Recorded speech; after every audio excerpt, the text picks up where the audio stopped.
മഹാനായ അയ്യൂബ് നബി അലൈഹി സ്വലാത്തു വസ്സലാം സമ്പത്ത് കൊണ്ടും സന്താനങ്ങളെ കൊണ്ടും ആരോഗ്യം കൊണ്ടും എല്ലാം കൊണ്ടും അള്ളാഹു അനുഗ്രഹിച്ചയച്ച മഹാൻ. എന്നാൽ ജീവിതത്തിൻ്റെ ഒരു ഘട്ടം എത്തിയപ്പോൾ തൻ്റെ സമ്പത്തെല്ലാം നശിച്ചുപോയി, സന്താനങ്ങളെ നഷ്ടപ്പെട്ടു, ആരോഗ്യം പരിതാപകരമായ രീതിയിൽ ക്ഷയിച്ചുപോയി, ആരും തിരിഞ്ഞു നോക്കാനില്ലാത്ത വിധം അസുഖങ്ങൾ കൊണ്ട് പരീക്ഷിക്കപ്പെട്ടു. അവിടെയും അയ്യൂബ് നബി അലൈഹി സ്വലാത്തു വസ്സലാമിൻ്റെ പ്രാർത്ഥന കാരുണ്യവാനായ കരുണക്കടലായ അള്ളാഹുവെ എന്നുള്ള തേട്ടമായിരുന്നു.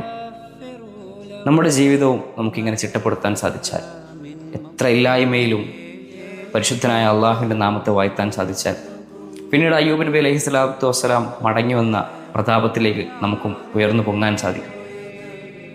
ജീവിതത്തിൻ്റെ കയറ്റം കയറുമ്പോഴൊക്കെ അള്ളാഹു അക്ബർ എന്നും ജീവിതത്തിൻ്റെ ഇറക്കങ്ങളിൽ അൽഹംദുലില്ലാ എന്നും മനസ്സറിഞ്ഞ് പറയാൻ സാധിച്ചാൽ നമ്മളും വിജയിച്ചവരുടെ കൂട്ടത്തിലാണ്.